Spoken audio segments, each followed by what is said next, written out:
Ang pag-uusapan natin ngayon ay 10 fact or basic katotohanan sa samurai paint. So, yung mga tanong na to, itong 10 tanong na to ay nanggaling mula sa mga customer na nag-i-inquire sa amin.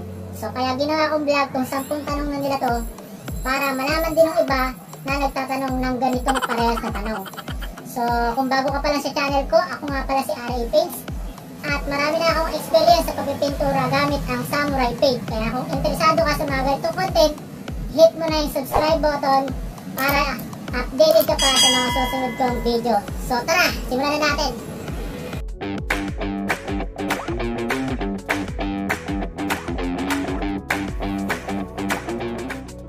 So, unang tanong, saan gawa si samurai paint?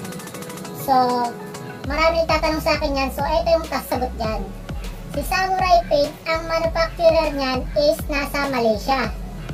Pero, formulated siya from Japan. So, ngayon alam niyo na, formulated from Japan, then ang manufacturer ay sa Malaysia. Walang ibang gawaan yan, sa Malaysia lang po. So, pangalawang tanong ng customer ay, kailangan po ba talagang gumamit ng primer? Opo, kailangan pong gumamit ng primer para maiwasan po natin yung problema kapag hindi tayo gumamit ng primer. Ano po ba yung mga pwedeng maging problema kapag hindi tayo gumamit ng primer? Pwede pong mag-crack yung ating pinipinturahan, orange peel. Yun po, ang purpose po ni primer is para mas pumapit po yung pintura natin doon sa pipinturahan natin. Kasi po si primer ang kakapit doon sa pipinturahan natin. And then yung kulay naman po natin ay kakapit doon sa primer. So ayun po. So pangatlong tanong, ano ang pagkakaiba ng 1K at saka 2K? So si K1K Clear po, hindi na po natin siya kailangan i-activate para gamitin. Bali, isa-shake lang natin siya, then pwede na natin gamitin at pwede rin natin itong i-stock kapag hindi natin naubos. Unlike kay 2K series na kailangan natin i-activate bago natin gamitin at hindi natin pwedeng i-stock kapag hindi natin naubos. Yung activate, huwag nyo masyadong gawin big deal yun kasi madali lang naman gawin yun. Ipe-press nyo lang yung kulay pula na nandoon sa ibabaw para mabutas yung pinaglalagyan ng hardener at hahalo doon sa resin. Ganun lang po. At hindi po siya pwedeng i-stock 4 to 5 hours. Once na-activate na siya, dapat po ay na-consume nyo na siya. Ang apat na tanong, yung pang-apat na tanong parang kaparehas lang din ng pangalawang tanong eh. Kasi tinatanong niya kung kailangan ba talaga ng primer. So, ayun, sinabi ko na kanina, kailangan po talaga ng primer. Kasi ganito ang tendency na pwede mangyari kapag walang primer. Yung old paint nyo, kapag pinatungan nyo yan ng bagong kulay, maaagnas na yun nasa ilalim, napupulbos po yan, hindi nyo lang alam. So, ang tendency nyo, napulbos yung ilalim, magkakrak na yung ibabaw. Kaya, kailangan nyo ng primer para hindi maapektuhan yung nasa ibabaw na pintura. Ayun, para pampatibay din. So, ayun po, nasagot ko na yan kanina. So, panglima. Panglimang tanong niya is, kailangan daw ba ng clear para ma-restore yung headlights or...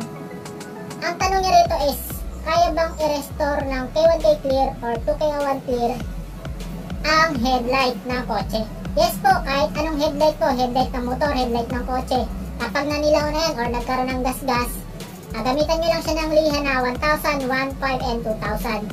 Then bugahan nyo na siya ng clear, at least 3 coat, at babalik na po yan sa dati niyang kintab at linaw. So ayun po. So, pang-anim na tanong, gaano daw po ba katagal patuyuin ang primer at ang mga base color? Ganito po, yung primer po papatuyuin nyo ng 30 minutes. And then yung base color at top coat, 10 to 15 minutes lang po ang interval pag patutuyuin nyo yan. Then yung curing time natin, at least 24 hours bago natin install ulit yung pininturahan natin. Ito. Yun, pang-pitong tanong po. May recommended paint ba para sa blackhead, engine at crankcase na samurai? Yes, meron po tayo. Dito po sa color chart natin, recommended by samurai, meron po tayo nakikita rito engine part. So, nakikita po natin dito nakalagay dito is yung bronze, magnesium, star silver, at silver gray. So, ayan po yung recommended na gamitin natin sa blackhead, engine at crankcase. Pero, pwede rin po natin gamitin yung ibang kulay. Basta lalagyan po natin ng primer at top coat. Pwede po yan. Kayang-kaya po yan ng Samurai. Pangwalong tanong naman is, kailangan po bang tanggalin ang old paint bago magpintura ng Samurai? Ganito yan. Kapag bago pa naman yung pintura ng kaha mo or ng mags mo, wala pa masyadong gas-gas or mga tama-tama ganon, kahit hindi mo na po yan tanggalin, gagamitan mo lang siya ng liha bago ka ulit mag-primer ng panibago. So, ang gagamitin mong liha is either 400, 500 to 600 bago ka gumamit ng primer.